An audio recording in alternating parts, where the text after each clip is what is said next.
Well, hello, everybody, and welcome back to our continuing coverage of Day 3 of MUFON Symposium here in Covington, Kentucky. We are very, very happy to welcome Thiago Ticchetti. Ticchetti. From Brazil. From MUFON, Brazil. A, how was your trip in? Was it good? It was fantastic. Great. Awesome. B, how did you get into ufology to begin with? Because, of course, there is a rich, long history of UFOs and UFO sightings in Brazil. Yes, I always say that I was born with ufology in my blood. Somehow, I when I was a kid, I just liked to read comic books, superhero comic books, and the UFO magazines. Okay. Since I started to read. And I started to research when I was 19 years old, and I never stopped. It's almost 30 years. Wow. Awesome. And how did you first become involved with MUFON? Oh, it was almost 10 years ago. A.J. Jever is an editor of the Revista UFO magazine who passed away last year. And I am his co-editor of the magazine, and he invited me to be his assistant, MUFON assistant in Brazil. Oh, wow. And then when he never left the MUFON, but became emeritus on MUFON, and I got national director in MUFON in Brazil. Awesome. And how has that experience been for you?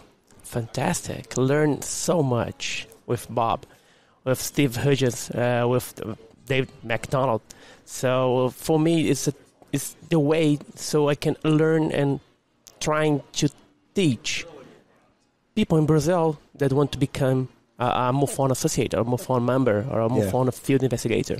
Yeah, absolutely. And once again, a rich, long history of UFOs and ufology in Brazil. Let's get into a few recent cases, recent sightings that have happened in the area. Yeah, we had in 2022, 2023, we had a UFO wave in Brazil. Several pilots of different air companies saw and recorded by phone our UFOs in the skies of 4 states: Rio Grande do Sul, São Paulo, Rio de Janeiro, and Santa Catarina. Oh, wow. They saw UFOs. And they recorded that conversation with the tower in the ground.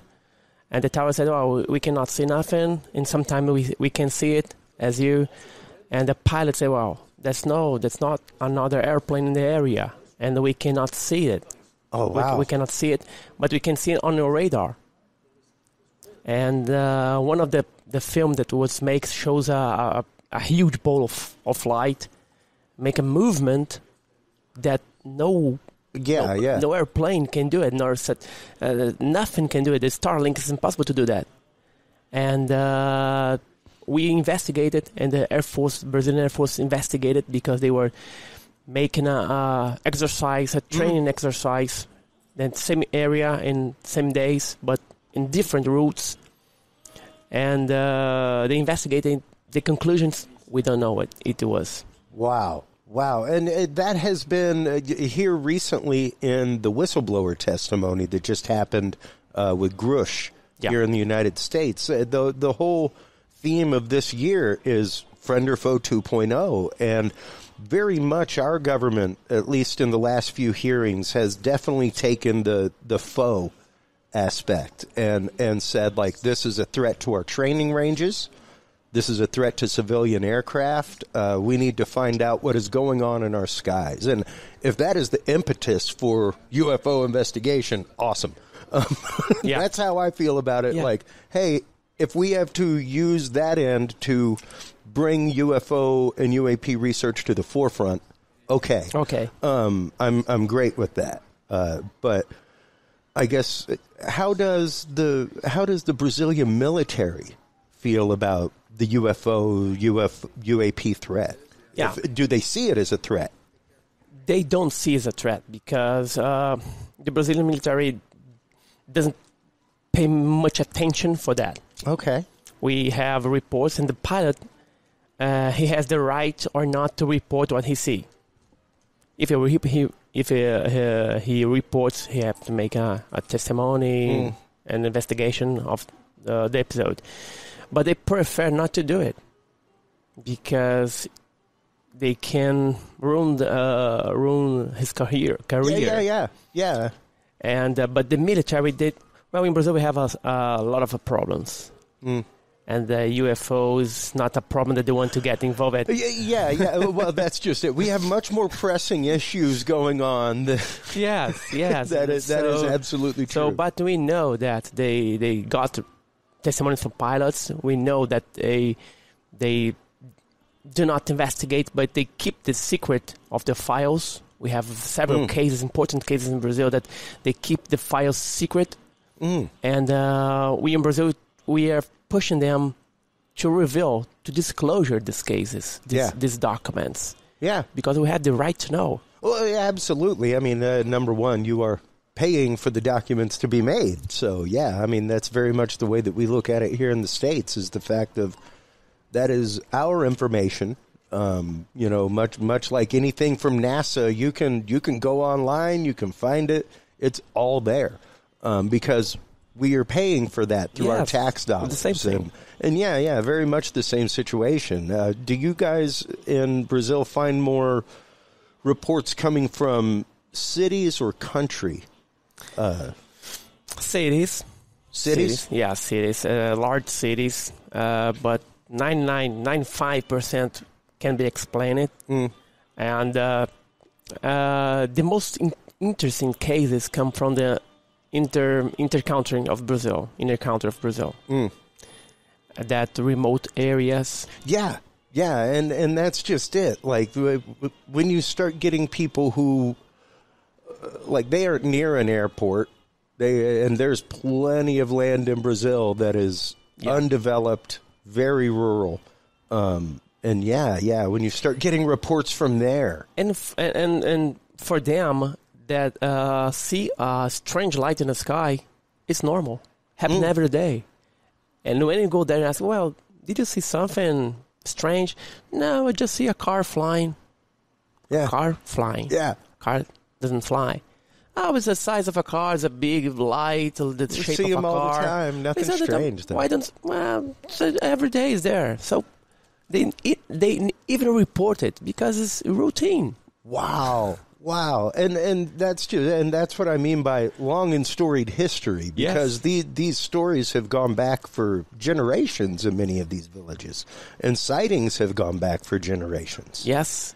Brazil has a history of UFO sightings. We can associate it, our culture, with the Indians' culture in Brazil, native culture, with sighting of UFOs, the sight of not human beings. Because they are in their culture. We have the gold mother. It's a ball of light. They came out of the lagoons and rivers and chase the people. Oh. A gold mother. Interesting. What is that? Interesting. It's a ball of light. Yeah. So it is in the culture of Brazil, in the folklore of Brazil. Yeah, and that's USO. That's underwater submerged object. It's perfect. So, yeah. So we have this. Since Brazil was discovered, and so far, as far as I know, Brazil has more than 1,000 of sightings every year. Wow! We can explain the most of them. Oh, but sure. 1,000 of sightings, something that's a lot. That's a lot. It is. And once again, to cull through that information, to go through vet witnesses, things like that. What is some of your process with that when it comes to taking in a witness statement and really vetting the person as far as, can we believe their statement to move an investigation forward? Yeah, first, I got this reporting I got from CMS MUFON, and I got from my personal social web and the social links, media. And, when I got from email, I asked them, go to MUFON website, report it. I take care of it. But there are so many reports that I cannot take it. And Brazil is big. Yeah. The reports came from Acre State, is in north of Brazil, the south of Brazil. And I tried to get help from another ufologist in Brazil. I got this report, can you check for me? And they go and check for me. But it's very difficult. Yeah. How many investigators do you have in Brazil? MUFON? Just me. What? Just me. MUFON, just me. But we have the Revista UFO magazine. Yeah. I have many friends, ufologists that help me. Sure. There's a large network of ufologists. I do have a network. But wow, you are the sole MUFON representative in Brazil. I told Dave that Brazil is going to win the prize of the best national. If that's not the best volunteer, I don't know what is, Thiago. You got a whole country. Yes, man. The language is the great barrier, and of course the dollar and the real comparison. Yeah. The money. Dollar is much expensive to the real. Yeah. The Brazilian real. But I'm trying to get more people involved. And I'm thinking I'm going to get it. At least 2, 3, 4 more people. They're going to help a lot. Yeah. Well, and especially in a country like Brazil, where you have numerous regional dialects, there's kind of a mother language, but numerous regional dialects of language, things like that. It makes it much harder to carry on an investigation across the country. Brazil, we all speak Portuguese. The dialect is not just accent. It's the same here in the United States. Okay. Texas have an accent. Florida has an accent. But we have also we have the Indian people. Yes, exactly. They speak their language. Some speak Portuguese, of course, but they speak their language. And it's very difficult to get there because they live in a reservation that no one can go there without permission. Yep. So we cannot go there in the research. We have to ask the federal police in Brazil to go there, and they have many sightings. Wow. But it's normal for them. Yeah. Once again, for them, it's not strange, which is strange for us. Yes. That it's such a point of normalcy and been happening so long for them that it's just normalized. Now, there have been some wild reports coming out of Peru lately, Thiago. Face peelers, wild stuff, like to the point that the military has gotten involved. Have there ever been any cases similar to that in Brazil where aliens have come into a village or anything like that? Yeah, we had that in 1977, the plate operation, where many UFOs have been attacked people, sucking their blood, the iron from that blood, because the people that got shot by beam of light, they lost iron from the blood, so they got anemia. Wow. It was 97.7. And the Brazilian Air Force investigated. 2 teams of official militaries investigated from 77 to 78 and then stopped it. And as far as we know, the United States came and tried and kept the investigation until 1982. And but recently we had a few cases that happened in the boundary of Brazil and Peru, that aliens and spaceships are scaring Indians in Brazil and Peru, and now we have this in Peru. But this area between Brazil, Peru, Colombia is an area, very, very dangerous area, because they're drug dealers. We have miners, illegal miners, excavation. We have people that steal Indians to get the organs. Yeah. So it's very... That's what I think. Grave and tomb robbing, all kinds of things. So that's in my opinion, that's why the military are there in Peru, because the situation is getting out of control. Yeah. But you have to investigate it. Yeah. People saw beings flying with boots like Iron Man. Yeah. What technology is that? Yeah, exactly. And even the attacks that have been reported. Yes. Really fantastical, but these people went to the hospital with those actual injuries. So, that's why they have to investigate. In Brazil, we had many years ago, not so many, 4 or 5 years ago, we had a case that 3 Indians were hunting in the jungle and they saw a UFO, and they shot at the UFO, and the UFO just shoot a laser beam in the Indian, and the Indian just fell out, and the two other Indians ran away, and then they come back to rescue the other one. And the other one was unconscious and got disease and got lazy for days. Wow! It happened in Brazil. Wow! So there are still strange things happening in Brazil right now, and we don't know the most part of it. And do most of these really strange cases like that happen more in the rural areas than in the city? Much more.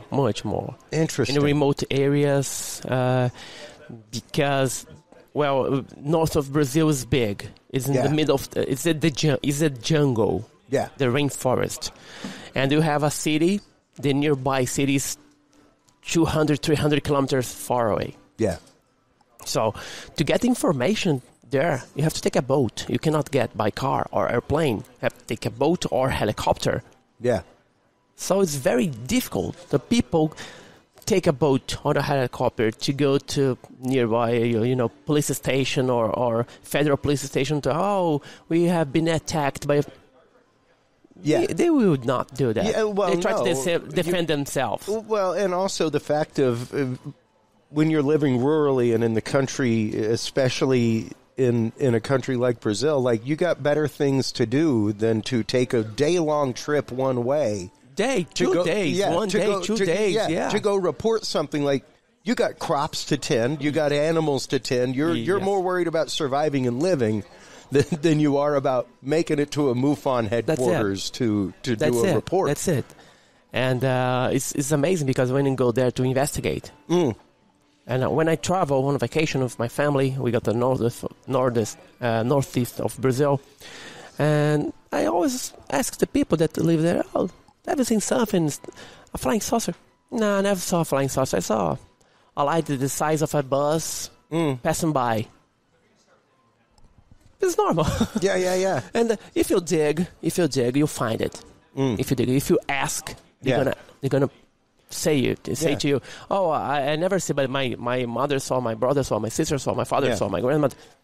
Yeah. Everybody saw something. And once again, very generational in the rural areas of the country. And kind of like I bring up all the time with crop circles. Sure, there have been many that have been proven to be fake. But the ones from the 1500s that are reported, like, they had better things to do than to destroy half a crop of wheat. Like they were worried about not dying from the Black Plague and eating and staying warm.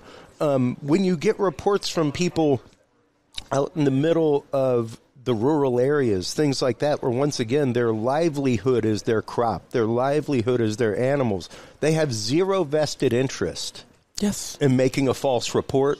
Of course. And destroying crop to say, like, look, this thing came and killed my crops, as opposed to somebody in the city who may be looking for their 5 minutes of fame or maybe looking for some attention. You were talking about crop cycle. We never had a crop cycle in Brazil since 2008. 2008 we had we had a crop cycle. We call in Brazil agroglyphos. Okay. The same crop cycle. And we had in 2008, 2011, 2012, 2014. I think the last one was 2017. Oh, wow. So not too long ago then. No, not too long. Yeah. Some people trying to do the same and easily solve it. But this that happened in Puaçu, we never got the solution. And we ask people, if you do that, do again. But you have to do at night. Yeah. Without any noise. No lights. Yeah. No stepping grass. Mm-hmm. The grass must be folded, not broken. Yeah. And even when you start getting... Nobody could do that. Yeah, precisely. And when is human construction. Okay, do it. Yeah. Feel free. Where the person that did it? Yeah. Oh, I did it. Okay. And that's just it. The verifiable crop circles, they have blown nodules like they have been microwaved in a microwave oven. They have genetic change to the crop. All kinds of things. The soil has changed. But sterilize it. Yeah. Do that. If you do that, I believe it. Yeah. But nobody never appeared. Oh, that two old guys back in the 80s, the 70s. Exactly. I was using a board and a rope. Yeah. No. And you can do some really cool things. Don't get me wrong, with, a stick in the ground and measured out rope to get different sized circles. It's not rocket math to do that. Yes. But once again, the characteristics of a true crop circle and what happens to the crop and the ground underneath it and magnetic fields, things like that, you ain't faking that. You ain't faking that. That's right. That's right. And we had in Brazil, and I think when people said, "Oh, so human construction," okay, so do it. Yeah. Or repeat it. Repeat it. Yeah. Yeah. And now, what are you looking for the future of research in Brazil? Well, I'm not saying I'm not optimistic or skeptics, but I think Brazil, what happened in Brazil is going to follow what happened in the rest of the world, mainly in the United States. If the United States open the files, we're going to be a very pressure in Brazil, to open the files. But we are working as a commission of a Brazilian UFOlogist, which I'm president. We are trying through the laws. We have a Freedom of Information Act. We have the kind of law in Brazil as well. Through that, we are trying to get the documents from the Virginia case.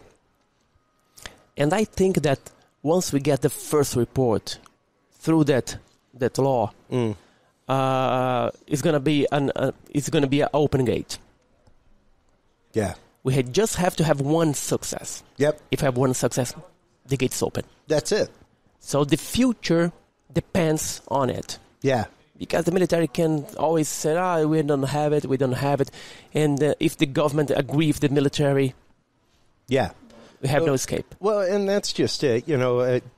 December 17th, 2017 was it here in the United States when Lou Elizondo first went on CNN and said, check out these 2 videos, folks. That's it. Whether you like Lou Elizondo, whether you trust his career, his creds, even if you trust or distrust the 2 videos, because, of course, like the NASA panel kind of ripped apart the Go Fast video pretty well with the trigonometry and like, oh, look, everything we need is right here on the screen. The azimuth of the camera, the distance, like it's a 40-foot object going 40 miles an hour. Yes. It was great to see that. But there's a huge amount of anomaly, 3 to 5% range. That's a big amount. The analogy I make all the time is I would never pay somebody for 95% of a wall. Really? I don't think I would have passed chemistry if I came in and said, here's a 95% remainder. Well, where's the other 5%? Yes. Did it go to solution, gas? Yes. Where's your math? That's it. And that's just it. It's great to see science finally stepping forward, saying we have been horribly, I guess the way that they put it was, we have been irresponsible with our responsibility. We have been confirming what we know and ignoring the 4 to 5% anomaly, which is our job to look at. That's science. That's it. So. The science.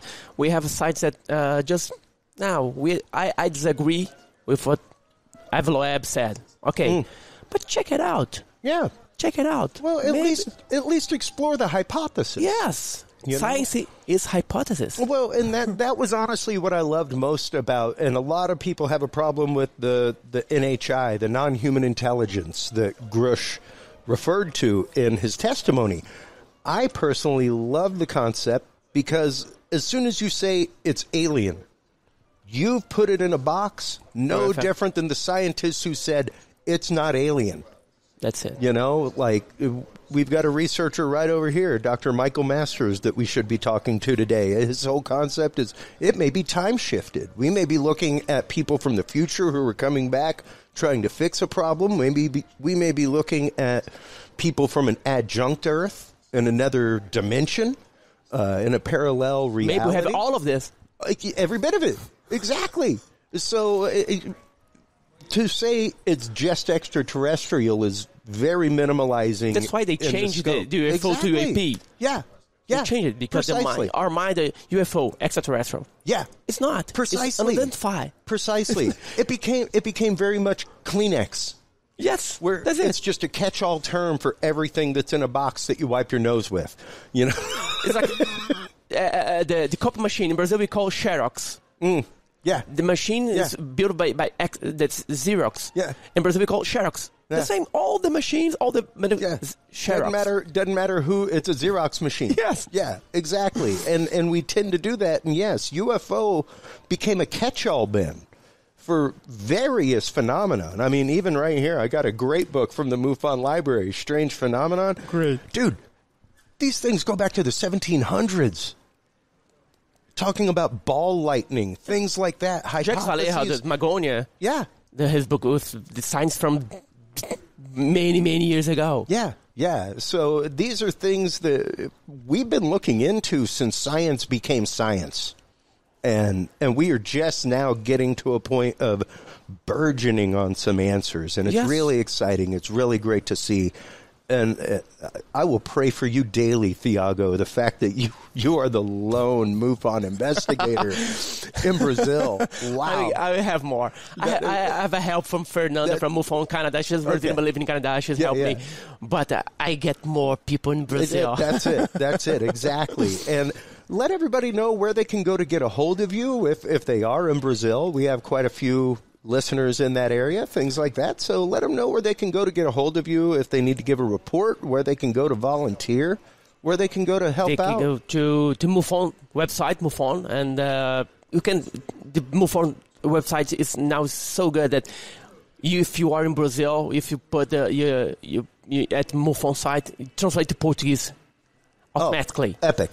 So Epic. you can see it. You can find me there. You can find me in my social media, Thiago Ticchetti, and can send me an email. No problem at all. I'm going to answer it. I just want you report it officially at MUFON because it's the best way to investigate. That's right. There's a database. That's it. They have had a unified intake process since 1969. And all the questions that are going to ask are in the formulary of the CMS. So it's easier. Exactly. It's a very forensic process. Keep in touch with me on Instagram, TikTok, and Facebook, YouTube, everything. I will definitely be following and keeping up with things. Thank you so much for your time today during this very busy symposium. While you are online checking out all of the work of MUFON Brazil and Thiago, make sure to stop on by CuriousRealm.com.